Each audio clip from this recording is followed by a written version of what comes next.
Hello everyone, good evening to all of you. आज की class students आप लोग के लिए बहुत ही इम्पोर्टेंट है। जो भी स्टूडेंट्स बीएड कर रहे हैं, डीएलएड कर रहे हैं, टेट, सीटेट, सुपर टेट, ये सारी तैयारियां कर रहे हैं टीचिंग से रिलेटेड, उन सभी के लिए एक बहुत ही इम्पोर्टेंट टॉपिक आता है जिसे समावेशी शिक्षा के नाम से जाना जाता है। स्टूडेंट्स को ये सारी टॉपिक्स जो हैं वो समझने में समस्या उत्पन्न होती है कि आखिरकार ये समावेशी शिक्षा होता क्या है। तो आज की क्लास आप लोग के लिए बहुत ही इम्पोर्टेंट है। अगर आप लोग इस चैनल पे नए हैं तो चैनल को सब्सक्राइब कर दीजिएगा, अपने फ्रेंड सर्कल में भी इस क्लास को शेयर कर दीजिएगा जिससे कि उन्हें भी हेल्प मिल सके। तो चलिए अपनी क्लास की शुरुआत करते हैं। बहुत ही शॉर्ट में बताएंगे, जो भी आपको बताया जाए वो आप लोग नोट कर लीजिएगा। ये जो समावेशी शिक्षा है उसका अर्थ और परिभाषा क्या होती है, कहाँ से प्रारंभ हुआ है, कितने टाइप होते हैं इसके क्या उद्देश्य और क्या विशेषताएं, ये सारे टॉपिक्स को आज की क्लास में हम कवर करेंगे। तो देखिएगा, सबसे पहले हम बात करते हैं समावेशी शिक्षा जो है इसे इंग्लिश में इंक्लूसिव एजुकेशन के नाम से जाना जाता है। अब हम बात करते हैं इसके अर्थ और परिभाषा की। तो देखिएगा, ऐसी शिक्षा जिसमें विशिष्ट क्षमता वाले बालक, विशिष्ट क्षमता का मतलब कि अन्य बालकों से उन्हें अलग कर रही हो, जैसे मंद बुद्धि बालक, ऐसे बालक जिनका जो बुद्धि का जो लेवल है वो मंद के अंतर्गत आता हो। अक्षम बालक यानी कि वो सक्षम नहीं है किसी कार्य को कर पाने में, उसमें कुछ अक्षमताएं या उसमें कुछ विकार देखने को मिल रहे हैं। दिव्यांग बालक, दिव्यांग बालक मतलब होता है वो शारीरिक रूप से भी दिव्यांग हो सकते हैं या फिर मेंटली रूप से भी हो सकते हैं। तो इस प्रकार से जो ऐसे जो सामान्य बच्चे उनसे अलग हैं ये बच्चे, इन बच्चों को विशिष्ट बालक के अंतर्गत रखा गया है। इन सभी बच्चों को सामान्य बालकों के साथ एक ही विद्यालय में और एक ही कक्षा में एक साथ एक ही शिक्षा जब प्रोवाइड की जाती है, दी जाती है, तो इस प्रकार से दी जाने वाली शिक्षा को हम समावेशी शिक्षा कहते हैं। जिस प्रकार से आप सुने होंगे कि विकलांग स्टूडेंट्स के लिए ये विद्यालय है, या फिर अलग अलग विद्यालय आप सुने होंगे कि यहाँ विद्यालय में इस प्रकार के बच्चे पढ़ते हैं, यहाँ विद्यालय में इस प्रकार के बच्चे पढ़ते हैं। लेकिन ये जो समावेशी शिक्षा है इसमें ये कहा जा रहा है कि जो भी विशिष्ट बालक है, यानी कि जो सामान्य बालकों से भी अलग बच्चे हैं, चाहे वो शारीरिक रूप से हो, मानसिक रूप से हो, किसी भी प्रकार के बच्चे हैं, उन सभी को एक विद्यालय में एक ही साथ एक ही कक्षा में एक ही पाठ्यक्रम पढ़ाया जाए। इस प्रकार से साथ में दी जाने वाली शिक्षा को ही समावेशी शिक्षा कहा जाता है। समावेशी शिक्षा इक्वल टू बताया गया है कि विशिष्ट बालक प्लस सामान्य बालक, यानी कि जो विशिष्ट बालक है ऐसे उसमें कुछ विशेषताएं अलग पाई जा रही है, और जो सामान्य बालक है इन सभी बालकों को क्या कहा जा रहा है, सामान्य बालक कहा जा रहा है, समावेशी शिक्षा कहा जा रहा है। विशिष्ट बालकों को और सामान्य बालकों को जब एक साथ शिक्षा दी जाती है तब उन्हें समावेशी शिक्षा कहा जाता है। आगे देखिएगा, समावेशी शिक्षा का प्रारंभ सबसे पहले कहाँ पे प्रारंभ हुआ, तो अमेरिका में इस शिक्षा का प्रारंभ किया गया। वहाँ पे ये बताया गया कि जो भी बच्चे विशिष्ट हैं और जो सामान्य, उनको एक साथ शिक्षा हमें देनी चाहिए। आगे देखिएगा ये किस प्रकार के बालकों का ये जो भाग है ये डिवाइड किया गया है। समावेशी शिक्षा जो दी जा रही है इसके कुछ भाग बताए गए हैं, किसके आधार पे, बच्चों में जो विशिष्टता उत्पन्न कर रही है उसके आधार पर। देखिएगा, शारीरिक एवं विकलांग बालक, ऐसे बालक जो शारीरिक रूप से विकलांग है उसके भी 4 भाग बताए गए हैं। जो शारीरिक एवं विकलांग बालक हैं, शारीरिक रूप से विकलांग बालक हैं, उनको 4 भागों में डिवाइड किया गया। जैसे दृष्टि बाधित बालक, यानी कि ऐसा बच्चा जो आंखों से ना देख पा रहा हो या फिर कुछ देख पा रहा हो, पूरी तरह से ना देख पा रहा हो, इसके भी कई पार्ट हैं। दृष्टि बाधित बालक है जिसके भी आंशिक यानी कि कुछ ही मात्रा में ना देख पा रहा हो, औसतन देख पा रहा हो, या फिर पूरी तरह से ही दिव्यांग हो यानी कि पूरी तरह से ना देख पा रहा हो, इस प्रकार के दृष्टि बाधित बालक। श्रवण बाधित यानी कि सुनने में समस्या हो रही हो, बच्चे को विकार उत्पन्न हो रहा हो, या फिर वाक दोष का मतलब होता है कि वो बच्चा बोल पाने में अक्षम हो यानी कि बोल नहीं पा रहा हो। अस्थि बाधित यानी कि उसके अस्थियों में कुछ समस्याएं देखने को मिल रही हो।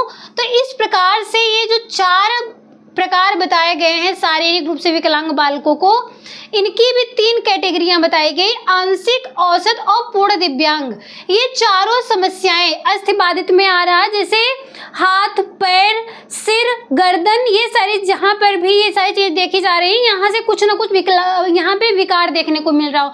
जैसे कोई बच्चा है उसका पैर थोड़ा सा टेढ़ा हुआ है, या फिर बच्चा जो लंगड़ाते हुए चल रहा है, हाथ नहीं है उसका, या फिर हाथ उठ नहीं पा रहा है, यानी कि इस प्रकार से आप सब देखे होंगे कि जो दिव्यांग बालक होते हैं तो उसमें भी आंशिक बच्चे यानी कुछ समस्या थोड़ी बहुत हो, औसतन या फिर मध्यम कैटेगरी में हो या फिर पूरी तरह से ही विकलांग हो, उन सभी बालकों को शारीरिक एवं विकलांग बालकों के अंतर्गत रखा जाता है। इसके बाद अधिगम अक्षमता का मतलब होता है कि ऐसे बच्चे जिन्हें सीखने से संबंधित समस्या उत्पन्न हो रही हो।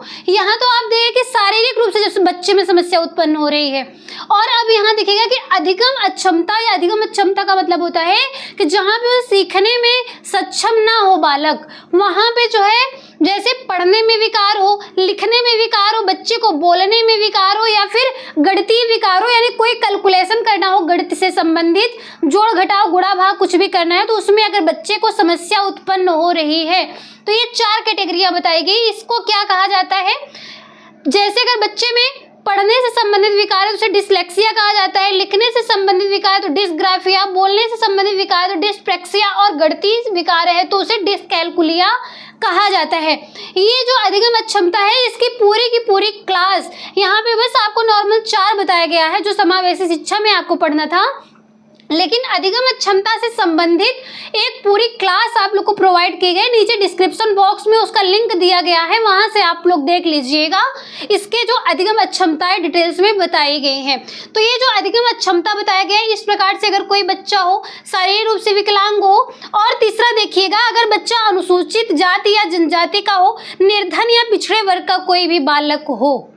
यहाँ देखिएगा, शांति से समझिएगा, शारीरिक रूप से बालक दिव्यांग हो या फिर पढ़ने सीखने से संबंधित कोई समस्या हो या फिर उसे जाति या जनजाति या फिर पिछड़े वर्ग का कोई भी बालक हो, पिछड़े वर्ग के अंतर्गत ही स्त्री शिक्षा को भी रखा गया, स्त्री वर्ग को भी पिछड़े वर्ग के ही अंतर्गत रखा गया है, क्योंकि जो पिछड़े वर्ग हैं उसमें शिक्षा का अभाव देखा गया है। इसी वजह से जो स्त्रियां हैं इनकी भी शिक्षा को लेकर बड़ी समस्या उत्पन्न हुई, इसलिए इन्हें भी यहाँ पे रखा गया पिछड़े वर्ग के अंतर्गत।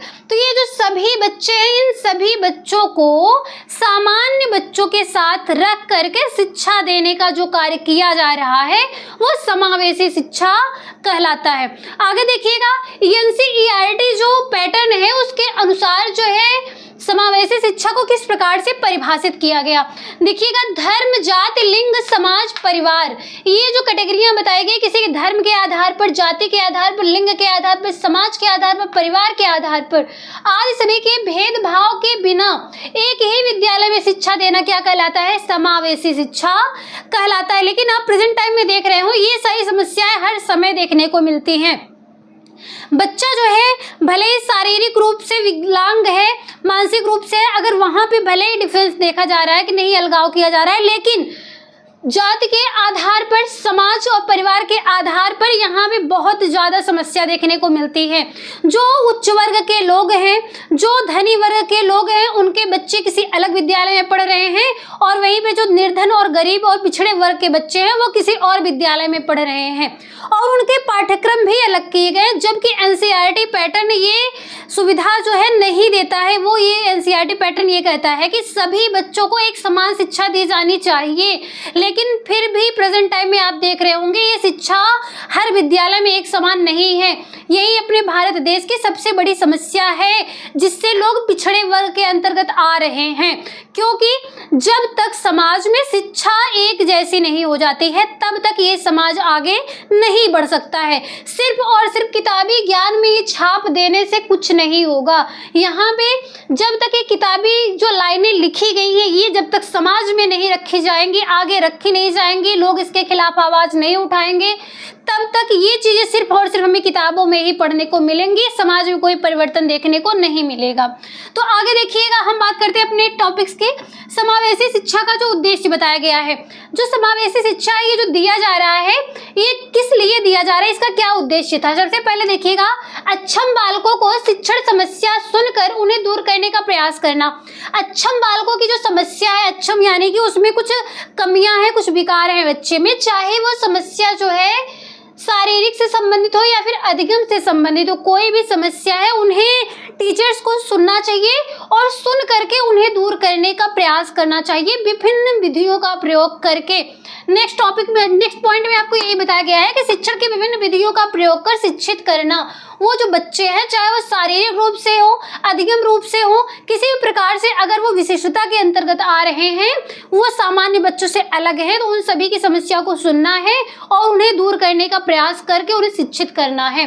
आगे देखिए, समस्त बालकों को विद्यालय में दाखिला देने से वंचित न रखा जाए। ऐसे जो समस्त बालक हैं, जो विशिष्ट बालक हैं, चाहे वो क्या हो, चाहे वो अक्षम बालक हो, मंदबुद्धि बालक हो या दिव्यांग बालक हो या फिर धर्म जाति हो, इन सब के आधार पर भले ही अलग हो, उन सभी बालकों को विद्यालय में दाखिला देने से वंचित नहीं रखा जाएगा। इसके बाद देखिए, ऐसे अध्यापकों की नियुक्ति करना जो समावेशी शिक्षा हेतु सक्षम हो। विद्यालय जो भी है बच्चों को शिक्षा देने के लिए, उन विद्यालयों में ऐसे अध्यापकों की नियुक्ति करनी चाहिए जो विशिष्ट बालक जितने भी हैं उन सभी को शिक्षित करने में वो टीचर सक्षम हो, वो भेदभाव ना करता हो। जो स्टूडेंट्स जिस लायक है उस लायक उन्हें शिक्षा प्रोवाइड करना, जिस प्रकार से बच्चा समझ पाए उन विधियों का प्रयोग करके समझाने में वो टीचर सक्षम हो, तो इस प्रकार की जो शिक्षा दी जाएगी वो समावेशी शिक्षा कही जाएगी। यहाँ पे ऐसे टीचरों की नियुक्ति करनी है जो विशिष्ट बालकों को भी शिक्षित करने में वो टीचर खुद सक्षम हो। इसके बाद शैक्षिक संस्था में विशिष्ट बालकों हेतु उचित व्यवस्था करना। जैसे देखिएगा कि अगर बच्चा जो है देखने में अक्षम है, विकार है उसमें, अगर वो बच्चा देख के नहीं चल पा रहा है तो जरूर नहीं कि उसे 3rd फ्लोर पे ही बैठाया जाए, उसके लिए जो ग्राउंड फ्लोर है वहाँ पर ही उसकी व्यवस्था कर देनी चाहिए। इस प्रकार की क्लासेस वहाँ उसे प्रोवाइड करनी चाहिए। या फिर आप ये देखे होंगे कि जो भी बच्चे हैं वो विकलांग हैं, वो सीढ़ियों पर नहीं चढ़ सकते हैं या फिर उन्हें उठने बैठने में किसी प्रकार की समस्या अगर देखने को मिल रही है बच्चे में, तो उस प्रकार की सुविधा विद्यालय में प्रोवाइड करनी चाहिए। और इसके साथ ही साथ विभिन्न प्रकार के टीचिंग लर्निंग जो मटेरियल बताए गए हैं उन सभी का प्रयोग करना है, तो उन सारी चीज़ों की व्यवस्था विद्यालय में करनी चाहिए जिससे कि वो सभी बच्चे शिक्षित हो सके। इसके बाद है घर से दूर विद्यालय होने पर छात्रावास की सुविधा। ऐसे बच्चे जिनका जो घर है वो विद्यालय से दूर है, वो अपने शारीरिक रूप से, मानसिक रूप से या फिर ये विभिन्न प्रकार के जो उनमें विशिष्टताएं देखने को मिल रही, इस प्रकार से अगर जो भी बच्चे सक्षम नहीं हैं उन सभी के लिए छात्रावास की व्यवस्था विद्यालय में करनी चाहिए। ये सारे पॉइंट्स हो गए कि इतनी जो पॉइंट्स बताए गए आप सबको, ये समावेशी शिक्षा देने का उद्देश्य था। इसके बाद देखिएगा कि समावेशी शिक्षा की कुछ विशेषताएं बताई गई है कि क्या ऐसी विशेषता है जो समावेशी शिक्षा में देखी जा रही है।